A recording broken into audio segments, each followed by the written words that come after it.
Aujourd'hui, on va parler d'évaluation de propriété. On va parler de la valeur marchande, de la valeur municipale.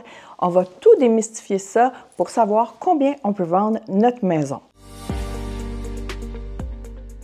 Je suis Christine Gauthier, courtier immobilier. Je suis accompagnée de Mathieu, copropriétaire de l'agence avec moi. Bonjour Mathieu, comment vas-tu? Bonjour Christine, ça va bien?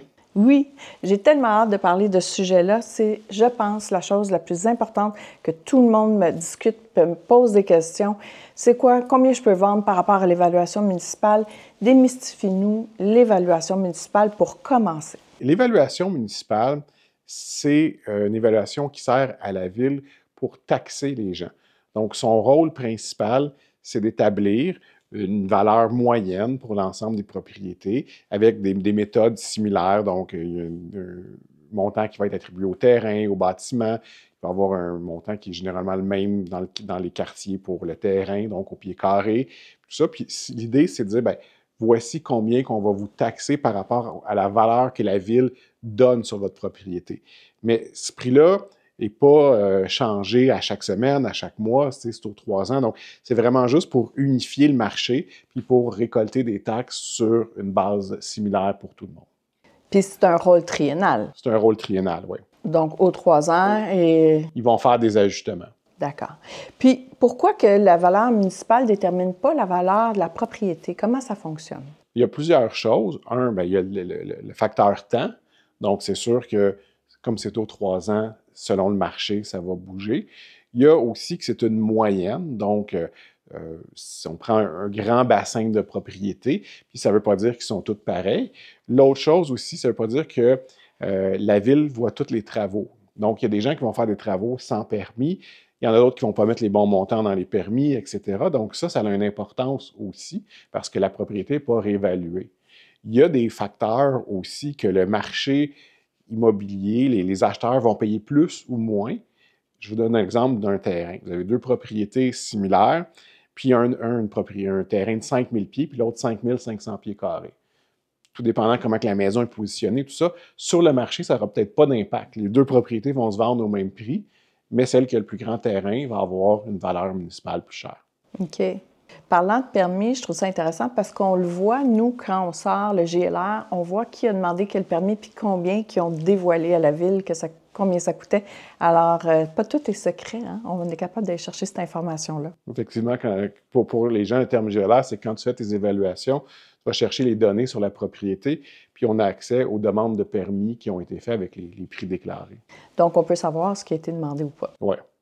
Donc, l'incidence pour l'acheteur et le vendeur par rapport à l'évaluation de la ville et le prix payé, comment tu pourrais nous expliquer ça? Bien, il faut vraiment le voir pour un niveau de taxation. Puis l'erreur qu'on voit souvent, c'est que les acheteurs vont se servir de ça comme base. Donc, ils vont dire, oui, mais là, ils demandent 150 000 $ de plus que l'évaluation municipale, ça ne vaut pas ça. Mais non, il faut juste se servir de ça pour dire combien je vais payer de taxes. Puis, c'est pas un calcul, là, de dire, bien, si la ville dit que ça vaut ça, cette maison-là vaut ça. T'sais. Dans les derniers rôles triennales, comme on les sort à chaque évaluation, je voyais que ça avait augmenté d'environ 35 à 55 % dans le dernier rôle. À Montréal, dans le secteur que je travaille, je dirais c'est à peu près ça que je vois comme augmentation dans le dernier rôle. Puis les gens restent toujours surpris quand ils voient ça parce qu'ils ne l'ont jamais calculé. Ils ne savent pas en général. Combien ça a pris. Exact. Ce qu'il faut voir aussi, c'est que ça reste des moyennes. Puis souvent, comme les acheteurs et les vendeurs, ils se comparent par rapport à ça. Quand on le prend sur un gros volume de propriété puis de transactions, parce que notre association sort des statistiques, puis c'est une des statistiques, à combien de pourcentage par rapport à l'évaluation municipale la propriété s'est vendue. Donc, 105 % d'évaluation, 110. On peut s'en servir, comme au début pour se faire une petite idée de la valeur de notre maison, parce que c'est sûr que sur un grand volume de transactions, ça va venir autour de ça. Mais ce que ça ne tient pas compte, c'est que quand on fait une évaluation, on va prendre 3 comparables, les meilleurs comparables, puis là, on voit que ça peut aller d'un extrême à l'autre.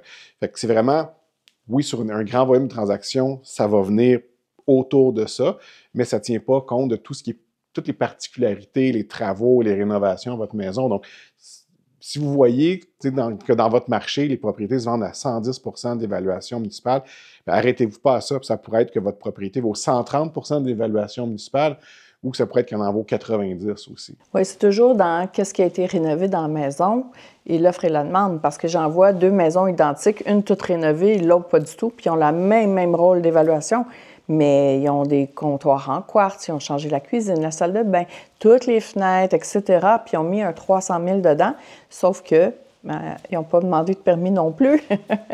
Aussi, c'est ce qu'on voit assez fréquemment. Tu évalues des centaines de propriétés par année. Puis bon, il y a une partie technique que je travaille avec toi là-dessus. Je veux dire, c'est rare qu'on voit que les gens ont demandé les permis.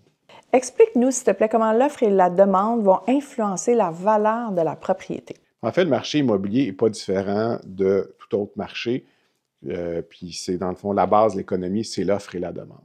Donc, peu importe ce qui s'est vendu dans le passé, combien que le voisin s'est vendu, combien que le voisin demande, au final, quand on met une propriété sur le marché, ça va être l'offre et la demande. Est-ce qu'il y a beaucoup de propriétés présentement ou est-ce qu'il y en a peu? Tu sais, des fois, on peut avoir un marché où est-ce qu'il y a 10 comparables sur un marché, puis des fois, on va avoir une propriété qui se vend beaucoup plus cher dans l'année, puis on se demande pourquoi. Bien, c'est parce que quand elle s'est mise sur le marché, c'était la seule, puis il y avait plein d'acheteurs. Donc ça a vraiment une importance au niveau de la valeur de la propriété.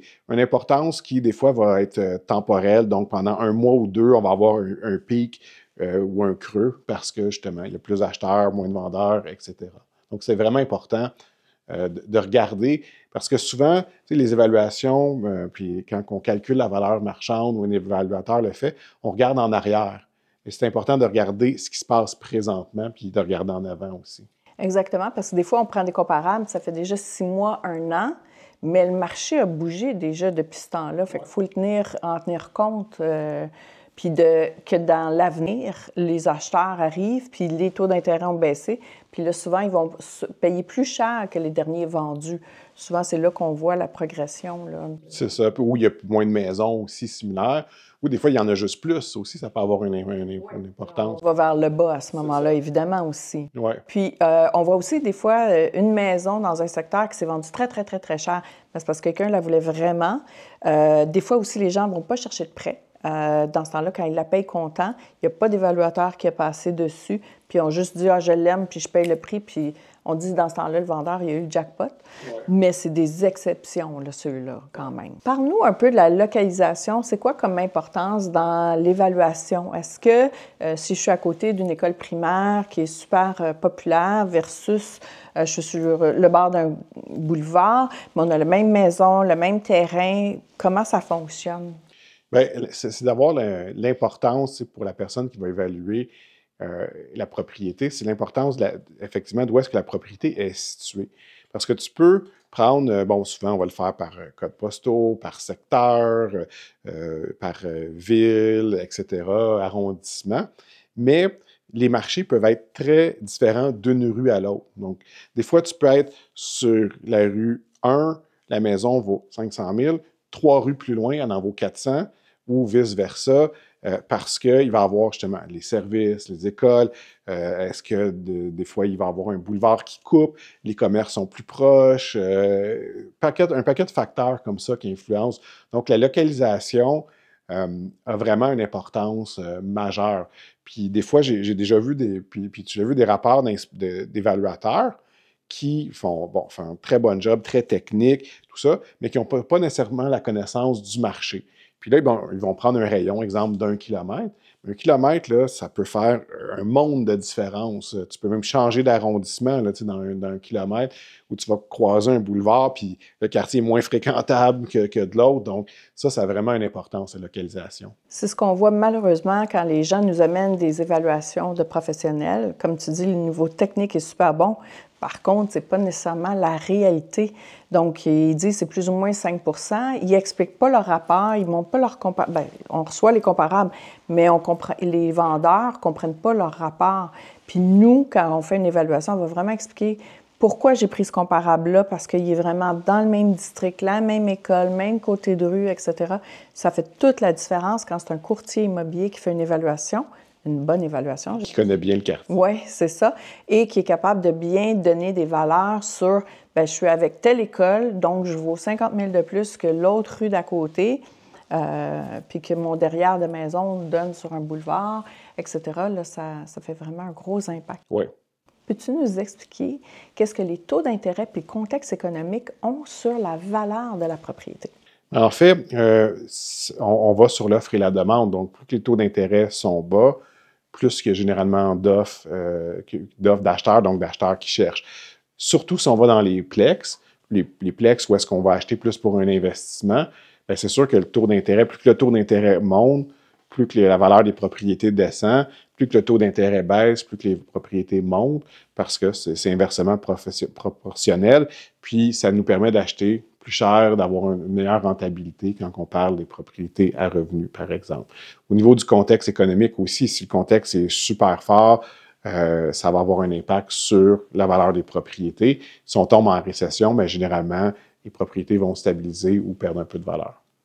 Puis, parle-nous du rôle du courtier immobilier et de l'évaluateur agréé. C'est quoi la différence? Bien, en fait, l'évaluateur agréé, c'est le seul qui peut donner une évaluation de la valeur marchande.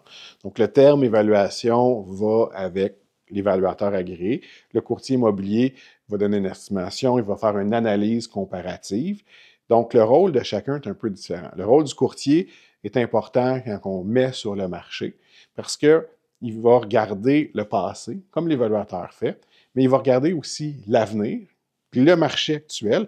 En fait, pas tous les courtiers, là, je dirais, mais un bon courtier, c'est ce qu'il devrait faire. C'est pas juste de regarder le passé, mais de dire, oui, comment qu'on met le prix de la maison en fonction de ce qui est sur le marché. On va être la plus chère, la moins chère? Est-ce qu'on peut augmenter un peu le prix parce qu'il n'y en a pas beaucoup, etc. Donc, ça, c'est l'importance du rôle d'un bon courtier, c'est de voir le marché actuel puis de connaître le secteur. L'évaluateur, son rapport va avoir une valeur pour professionnel pour d'autres scénarios. Donc, pour la banque va vouloir avoir le rapport d'évaluateur. On a, tu sais, comme courtier, je dirais que la majorité des courtiers, on n'est pas capable de faire ça. C'est une valeur de reconstruction. Donc, au niveau de l'assurance, ça peut être pratique de savoir, OK, c'est quoi le coût pour reconstruire cette maison-là. Donc, les évaluateurs sont formés pour ça, puis c'est vraiment ça, c'est toute une technique à côté, là, de dire, bien, en fonction des matériaux, pieds carrés, donc ça va avoir cet impact-là. Et c'est aussi des fois pour des scénarios où est-ce qu'on a une séparation, succession, qu'on doit aller en cours, bien, c'est le professionnel qui va donner un rapport qui va être indépendant, puis qui ne sera pas nécessairement en fonction de la revente, puis comment on optimise le prix pour revendre, mais qui va donner un prix assez juste avec une certaine variation et qui ne sera pas contesté. Oui, exact. Je comprends bien. Puis le courtier, lui, dans le fond, aussi, il faut qu'il tienne compte de ce qui est à vendre. Donc, des autres propriétés à vendre, les voisins qui sont sur le marché, puis de bien se positionner en plus. C'est ça. Maintenant, on va parler de comment on évalue les propriétés et on va commencer par le condo, s'il te plaît. Bien, par le condo, une des façons qu'on va faire, ça va être au niveau du pied carré. Donc, les condos, généralement, n'ont pas de terrain. On prend un édifice en hauteur. Ce qui va être fait, c'est qu'on prend la valeur qui s'est vendue de la propriété, puis on le divise par la superficie du condo. Ça va nous donner un facteur, dire c'est le condo vaut 500 $ du pied carré, 400 $ du pied carré, puis ça nous permet de venir comparer différents condos. Ça fonctionne bien quand on a des condos récents, qui sont tous similaires, ou quand on est dans des projets assez similaires, donc plusieurs tours à condo d'importance, parce qu'ils se ressemblent un peu tous. Donc, c'est pour ça qu'on utilise beaucoup la superficie au pied carré, parce qu'on ne vend pas de terrain avec ça. Et c'est une des bonnes méthodes qu'on utilise. Est-ce que dans cette méthode-là, comment on tient compte du garage, des terrasses, des grands toits terrasses? Il y en a qui ont des terrains aussi. Fait que comment tu mets ça dans ton évaluation si on utilise le pied carré du condo? Puis est-ce que ces éléments-là, tu les mets où? Bien, expliquer aux gens. Quand tu fais une évaluation de condo, il y a plusieurs facteurs. Tu sais, on ne présente pas juste le pied carré. Le pied carré nous donne une bonne généralité, mais on va aller aussi avec les comparatifs puis les ajustements. Mais pour revenir au pied carré, quand on a beaucoup de condos dans un secteur, puis généralement c'est le cas parce que c'est des grosses tours, on est capable d'aller chercher des condos, exemple, qui ont un garage aussi ou qui n'ont pas de garage pour comparer les mêmes choses. Mais on va quand même aussi faire les comparatifs avec, disons, justement, dire un garage dans tel secteur, ça vaut 25 000. Dans un autre secteur, ça vaut 50 000. Donc, on va venir ajuster d'une grille puis dire, notre condo vaut plus parce qu'il y a un garage, il n'y a pas de garage. Il y a une vue, il n'y a pas de vue. On est au 2e étage, puis on fait face à un building en face, on est au 7e, puis la vue est dégagée. Donc, coucher de soleil, lever de soleil. C'est ça. Donc, tous ces ajustements-là qui vont être faits par la suite là, dans la grille d'analyse. OK. Super important. Peux-tu nous démystifier les frais de condo? Qu'est-ce que ça implique? Puis les cotisations spéciales? Souvent, quand on évalue des condos, c'est des choses qui sont oubliées par beaucoup de courtiers, beaucoup de professionnels. C'est tout ce qui tient compte des frais de condo puis de la santé financière de la copropriété. Puis on le voit dans des projets, des fois, il y a des secteurs dans les villes où est-ce que tu as des plus petits condos, des 6, 8, 12 unités, puis ils sont tous gérés indépendamment. Et tu vas voir que des fois, il y en a un qui paye 300 $ par mois, puis l'autre 500 $ par mois par frais de condo. Donc ça va avoir une importance sur la valeur au final. Un projet qui a un gros fonds de prévoyance versus qui n'en a pas. Donc ça vient rajouter une complexité quand on évalue le condo. On a ce que le condo a de l'air, mais on a ce qu'on ne voit pas quand on le regarde, c'est sa santé financière. Souvent, je veux dire aux gens, on choisit en premier le condo pour s'il convient à nos besoins, mais comme condition, il faut toujours faire une analyse des états financiers et de voir s'il y a des cotisations spéciales à prévoir, comment c'est-tu bien géré ou pas, est-ce qu'ils ont déjà commencé aussi leur fonds d'assurance, parce que pas tout le monde a commencé malheureusement, puis il y en a, c'est ça, qui tirent de la patte. Puis je pense qu'ils ont sorti une statistique, 45% des condos sont ils n'ont pas assez d'argent de côté encore pour tout ce qui s'en vient. C'est ça, c'est important, c'est encore plus important d'en tenir compte, parce que si tu penses que tu vas avoir un appel de fonds, je ne sais pas, 10 000, 15 000 dans les prochaines années, puis l'autre condo, c'est déjà payé, ça devrait se refléter dans le prix. Exact. Puis on ne le voit pas encore tant que ça aujourd'hui, mais je pense que de plus en plus, ça va se démarquer. Je pense que oui. Oui, vraiment. Et puis, comment tu fais une évaluation pour une unifamiliale? Donc, ça va être vraiment la méthode comparative. On prend généralement 3 comparables et là, on essaie de prendre des propriétés qui se ressemblent le plus. C'est sûr que des fois, c'est difficile, tout dépendant des secteurs. C'est sûr que dans certains coins de banlieue, parce que toutes les maisons sont assez similaires, c'est un peu plus facile. Mais dès qu'on arrive dans des maisons plus âgées, puis je dirais qu'à l'époque, les maisons n'étaient pas toutes similaires non plus. Puis des fois, c'est sur une maison qui a 50, 60, 70 ans, ils ont tous eu des rénovations différentes à différents moments. Donc, ça a un impact. Donc, ce qu'on va faire, c'est qu'on va venir essayer de ramener tout le monde sur le même pied d'égalité. Donc, j'ai une maison que le toit vient d'être fait, puis l'autre, il y a 20 ans. Ça vaut quoi un 20 ans de toit, disons 20 000? J'ai une cuisine complètement rénovée versus une cuisine d'origine. Ça vaut quoi, 25, 30 000 dans le marché, tout dépendant du style. Donc, on va faire tous ces ajustements-là pour essayer de dire, ma maison que moi je vends, qui a une cuisine rénovée, le comparable qui s'est vendu n'a pas de cuisine rénovée, donc combien je dois rajouter de valeur à celui qui s'est vendu pour arriver au même pied d'égalité. Puis après ça, il y a tous les autres aspects qui sont un petit peu plus durs à évaluer, mais ça va être la proximité des commerces, des écoles, etc. Donc, il y a une valeur à ça aussi. Puis, je remarque que souvent, les gens vont me dire, moi, ma cuisine, elle m'a coûté 70 000 $, puis inclut tous les appareils, les électroménagers là-dedans. Mais dans le fond, ils ne sont pas dans un secteur où ce que les gens payent 70 000 pour la cuisine. Fait qu'on va juste octroyer un 20-30 000 pour une cuisine neuve qui vient juste d'être faite. Fait que c'est important de bien rénover selon le secteur où ce qu'on est, parce que si on met trop d'argent, on ne le récupérera pas. Il y a bien des gens qui vendent du pavé unique qui disent « Ah, vous allez le récupérer lorsque vous allez vendre », sauf que ce que je sais, c'est que le 40 000 $ de pavé uni, comparé à une allée en asphalte, on n'ira pas chercher 40 000 $ de plus pour une allée pavée. Hein? Effectivement. Il faut vraiment faire attention à ça. Comme les piscines creusées, ça coûte très cher avoir une piscine creusée.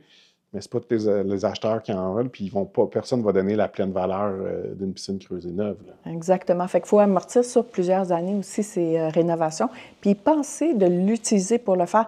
Parce que des rénovations pour vendre, on peut en parler longtemps, mais la principale, c'est la peinture. Oui. C'est vraiment ce qui va faire en sorte que les gens se sentent bien dans la maison. C'est plus quasiment du staging que des rénovations. C'est de rendre ça propre, attrayant, mais si on rentre dans une cuisine, puis là, on met 50 000, les gens, c'est pas ça qu'ils aimaient, tout ça, donc ça va pas nécessairement toujours la peine de se donner le trouble. Exact. C'est mieux, dans le fond, parce que, tu sais, le 50 000, peut-être qu'on va donner juste 20 ou 30 000 pour la fameuse cuisine qui en vaut 50. Aussi bien de laisser l'acheteur la faire, puis de faire plutôt une belle peinture, puis désencombrer la maison, là. Finalement, c'est les deux conseils principaux. Puis de s'assurer qu'il n'y a rien, des petits robinets qui coulent ou des petites choses comme ça, que la maison est fonctionnelle. Oui, définitivement. Comment tu fais pour t'y prendre pour une évaluation sur un plex, un duplex, un simplex? Est-ce que tu y vas avec les revenus? C'est quoi la technique idéale pour la valeur marchande? Je dirais que quand on est dans les petits plex, généralement, on va aller aussi avec une méthode des comparables. Parce que, puis ça dépend des secteurs, mais généralement, un duplex, triplex, c'est des propriétaires occupants. Donc, quand on dit propriétaire occupant, c'est quelqu'un qui va occuper généralement le rez-de-chaussée, le sous-sol, qui va vraiment utiliser, puis le revenu vient compenser. Donc, la grosse partie de l'évaluation va être sur les comparables, l'état, est-ce qu'on est à peu près similaire à l'autre, cuisine refait, etc. Puis, il y a une partie revenu. Donc, c'est sûr que si j'ai un duplex, puis le 5,5 est loué 700, puis l'autre est loué 1500, bien, on va en tenir compte d'un impact financier sur le prix. Par contre, dès qu'on va dans des plus gros plex, 4, 5, puis que le but, c'est d'acheter un investissement, bien là, on va faire ça différemment. On va y aller sur les revenus, la méthode des revenus, donc combien ça rapporte par rapport aux dépenses, puis on va le comparer avec ça. Puis on va aussi tenir compte, bien, dans le fond, de l'investissement qui va rester à mettre dessus, parce que tu peux avoir une propriété qui rapporte un peu moins, mais qui n'a pas d'argent à mettre dessus, versus une propriété qui rapporte plus, mais le toit va être à changer, le mur est en train de tomber, etc. Donc, c'est l'ensemble financier. C'est un plan financier sur plusieurs années qu'on regarde, là. Donc, si je comprends bien, c'est le plex qui est le plus difficile à évaluer parce que tu tiens compte des revenus, malgré tout l'investissement qui a été fait dans la propriété.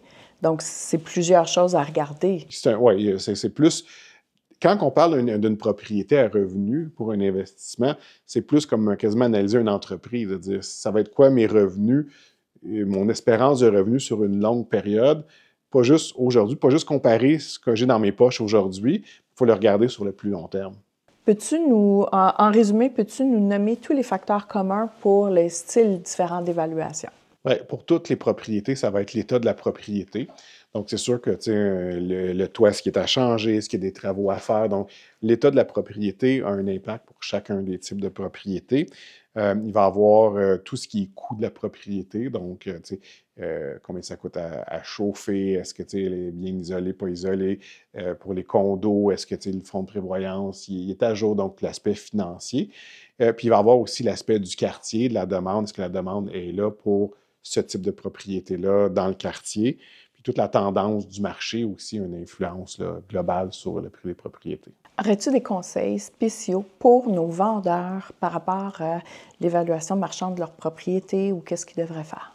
Je pense que c'est de prendre un courtier qui va être en mesure de leur faire une bonne évaluation qui va tenir compte du passé, mais surtout aussi du futur, puis d'expliquer comment que le prix suggéré va avoir un impact par rapport au marché actuel. Puis moi, je te rajouterais que le courtier, il doit avoir un bon marketing parce que plus la maison elle est vue, plus elle va se vendre cher. Parce que peut-être que mon acheteur qui vient de très, très loin, si ça prend quelqu'un qui l'amène sur la propriété et c'est lui qui va faire monter tout le marché dans le secteur. Ça, c'est un facteur super important. Effectivement, on revient à l'offre et la demande. Donc, un courtier qui va faire voir plus la propriété, qui a des techniques de marketing avancées, bien, on risque d'avoir plus pour la propriété. Fait que c'est une des questions à poser à votre courtier, c'est de savoir comment il va s'organiser pour les visites. Parce qu'en plus, je vois souvent, on a vu un plex récemment, la plage horaire des visites était samedi entre 1h et 2h. Et finalement, il y avait quoi? trentaine d'acheteurs. Donc, ils ont dû ouvrir un autre heure le dimanche, mais c'est pas assez pour avoir... Ils ont peut-être manqué le meilleur acheteur possible en offrant juste 2 petites heures de visite comme ça. Fait que c'est important de voir la stratégie de votre courtier, comment il va faire voir votre maison. Effectivement. Donc, puis pour nos acheteurs, aurais-tu des conseils pour eux par rapport à l'évaluation? Ils veulent savoir, je paye-tu trop cher la maison? Est-ce que ça vaut la peine de mettre 10... Parce que surtout en 9 multiples, est-ce que je mets 10 000 de plus, 50 000 de plus? Récemment, on a vu dans un plex que c'était 150 000 de plus, ça s'est vendu. Puis encore, à ce prix-là, ça valait la peine de le payer. En fait, je pense que les acheteurs, c'est d'être conseillés. Parce que, comme acheteur, tout ce qu'on voit, c'est les autres propriétés qui sont sur le marché ou l'évaluation municipale. Puis là, on essaie de se faire une idée, de dire, bien, est-ce que cette maison-là, est-ce que ce condo-là vaut ce prix-là? Je regarde, tu sais, je vois que les autres sont un peu plus chers, un peu moins chers, mais on ne sait pas combien ils vont se vendre. Donc, comme acheteur, si on veut avoir accès à toute la banque de données de prix de ce qui s'est vendu, c'est de passer par un courtier, parce que le courtier va pouvoir vous aider à déterminer c'est quoi le bon prix, c'est quoi le juste prix, parce qu'il a accès à ces données-là. Donc, les vendeurs, chaque vendeur, quand il met sa maison sur le marché, il est aidé pour savoir déterminer le prix. Mais comme acheteur, il faut avoir cette même aide-là pour s'assurer qu'on ne paye pas trop cher puis qu'on paye le bon prix. Ça va être le rôle du courtier. C'est important aussi que l'acheteur soit représenté par un courtier. Donc, parce que s'il appelle l'agent inscripteur puis qu'il veut travailler absolument avec l'inscripteur, l'inscripteur n'a pas le droit de le représenter. C'est ça, puis il ne peut pas le conseiller sur le... que depuis 2021, il y a eu un changement de loi, puis on peut juste travailler pour un bar de la transaction. Donc, le courtier qui représente le vendeur, il est là pour y obtenir le meilleur prix. Il peut pas aller dire à l'acheteur, bien, négocie ou on l'a inscrit trop cher, la maison, sur le marché. Donc, son rôle est vraiment juste avec le vendeur. D'où, dans une agence immobilière, l'acheteur peut être représenté par un des courtiers de l'agence et le vendeur par un autre courtier. Par contre, ça ne s'applique pas dans les équipes. C'est ça. Donc, en conclusion, merci beaucoup, Mathieu, d'avoir survolé ce sujet-là, parce qu'en réalité, il y a tellement plus encore à dire. Quand je fais une évaluation, puis je l'explique à un client, on en a pour 1 heure à regarder tout ça ensemble, point par point, pour arriver à une valeur marchande de sa propriété. Alors, c'est vraiment important d'être très, très bien accompagné par quelqu'un qui est capable de tout nous démystifier ça, puis de mettre ça facile et que ça soit digérable finalement. Alors, mon nom est Christine Gauthier, je suis courtier immobilier depuis plus de 25 ans et je suis là pour vous accompagner si vous désirez vendre ou acheter une propriété. Ça me fera plaisir de discuter de votre projet.